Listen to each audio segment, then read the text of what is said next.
back to our channel for another deep dive into the gripping drama unfolding on our screens, full of conspiracies, schemes, and unexpected twists. Here's what to look forward to in the April 23rd episode of Beyond the Gates. In the episode, Jacob and Smitty's investigation into the plasma ring takes another turn when they receive news from the contact via Jacob's plasma ring.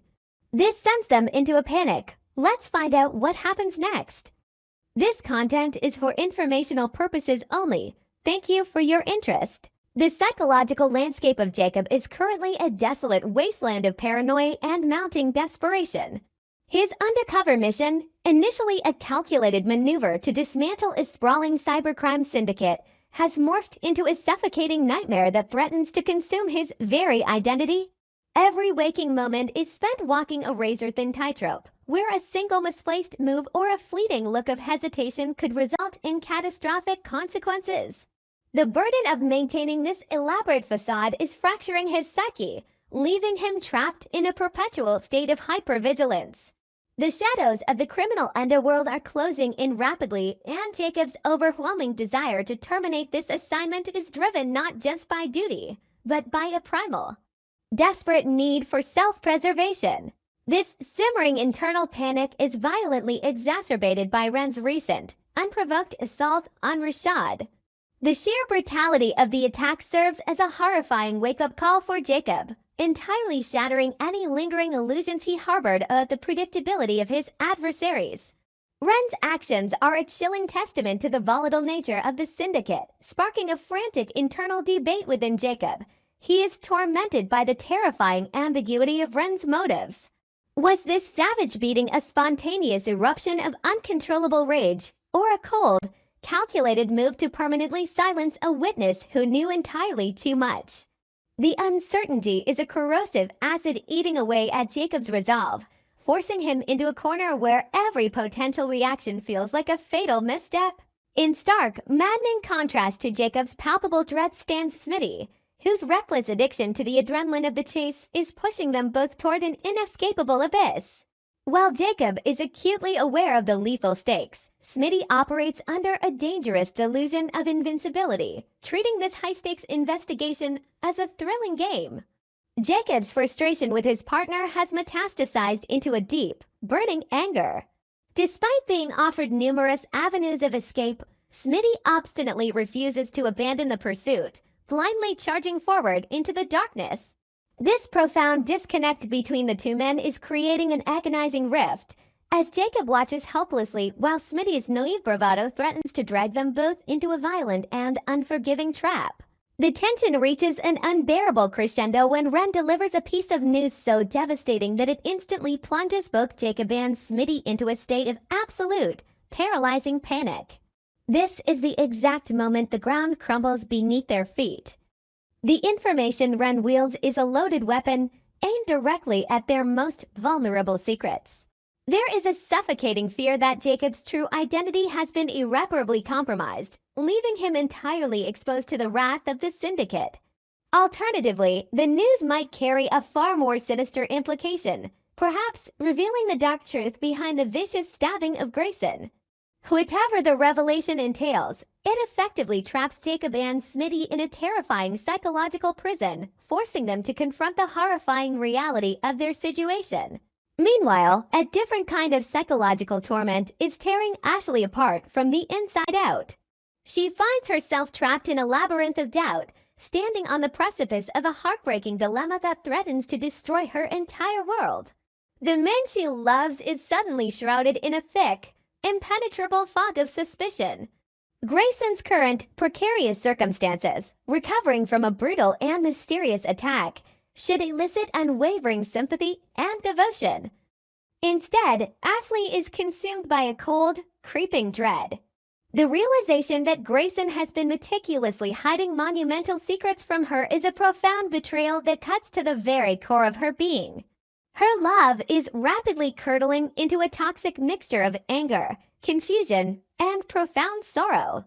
The agonizing sting of this betrayal is magnified exponentially by the haunting echoes of Derek's previous warnings. Derek had explicitly labeled Grayson as suspicious, a characterization that Ashley had desperately wanted to dismiss as mere jealousy or unfounded prejudice. Now, the bitter taste of vindication is ashes in her mouth. Derek's intuition was flawlessly, devastatingly accurate. This realization forces Ashley into a corner of her own making, surrounded by the shattered fragments of her trust. She is tormented by a relentless barrage of unanswerable questions. What exactly is Grayson concealing behind his charming facade? Is she unknowingly entangled with a man harboring a dark criminal past? Or is he leading a sinister double life that led directly to his violent assault? The internal conflict raging within Ashley is a tempest of conflicting emotions. She is paralyzed by the fear of what she might uncover if she digs deeper, yet equally terrified of living a lie. The anger she feels is not just directed at Grayson for his deception, but at herself for being so blindly trusting. Every shared memory is now tainted by the insidious poison of doubt. She is standing at a harrowing crossroads, forced to make a decision that will irrevocably alter the trajectory of her life. The psychological weight of knowing she is sleeping next to a stranger is unbearable, pushing her toward a desperate confrontation that promises to yield only pain and devastation, regardless of the ultimate truth. In another corner of this tangled web, Joey Lindstrom is undergoing a fascinating, albeit deeply unsettling, evolution. Traditionally a fiercely guarded and reclusive figure, Joey is seemingly stepping out of the shadows, expanding his social footprint in ways that are entirely uncharacteristic. This transformation is heavily influenced by Vanessa's presence in his life, but one must question the true nature of this newfound sociability. Joey is not simply opening his heart, he is meticulously expanding his sphere of influence. Underneath the veneer of a reformed, communicative man lies the same calculating mind that thrives on the intricate manipulation of those around him. His socialization is merely a new set of tools for an old, dangerous game. The predatory nature of Joey's character comes sharply into focus when he inadvertently witnesses a heated, private argument. Rather than walking away, Joey sees an unparalleled opportunity to assert dominance. He approaches Martin with a carefully constructed offer of assistance, a proposition that is entirely wrapped in the deceptive guise of a favor. Joey's entire existence is built upon the currency of obligation. He derives a perverse, intoxicating pleasure from swooping in as the savior, knowing full well that his help is a binding contract. He specializes in the art of the favor, weaving a complex web of indebtedness that guarantees his ultimate control over the lives of those foolish enough to accept his seemingly benevolent aid. For Martin, this offer is a beautifully disguised poison apple. He is already carrying the crushing burden of a high-stakes re-election campaign, a political battle that demands an unblemished reputation and unwavering moral fortitude. Furthermore, Martin is already deeply indebted to Joey following the traumatic events surrounding Chelsea's kidnapping. The prospect of accepting yet another favor from a man as dangerously manipulative as Joey is a terrifying proposition. It places Martin in an impossible corner, forcing him to weigh his political survival against his fundamental ethics. The internal conflict is agonizing, as Martin realizes that stepping into Joey's web could cost him his career, his reputation, and ultimately, his very soul. Vanessa, the catalyst for much of Joey's recent behavior, is fighting her own exhausting battles against the suffocating expectations of the Dupree family. Spending time with the formidable women of the Dupree clan has left Vanessa feeling profoundly isolated and fiercely judged. She is a woman who violently rejects any form of external control, harboring a deep-seated anger toward anyone who attempts to dictate her choices or diminish her autonomy.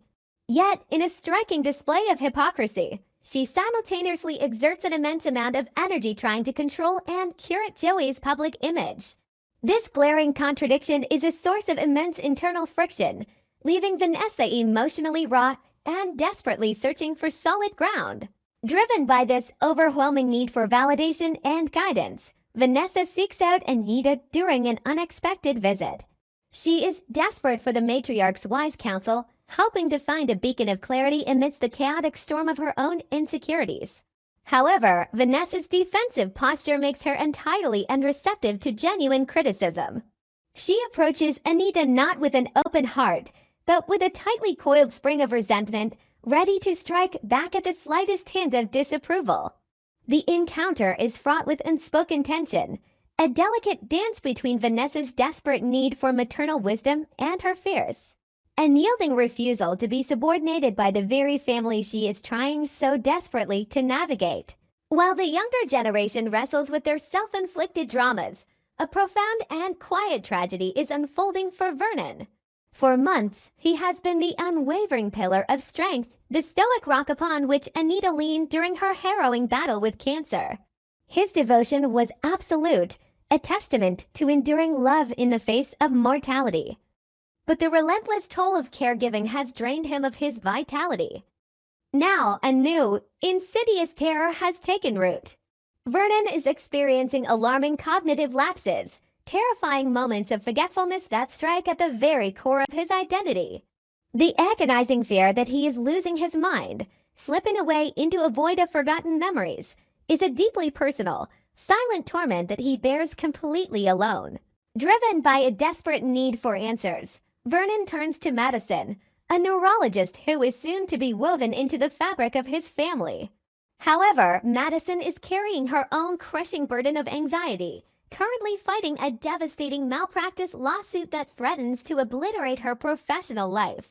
When Madison delivers the crucial health update to Vernon, the atmosphere is heavy with palpable dread. The stakes are unimaginably high.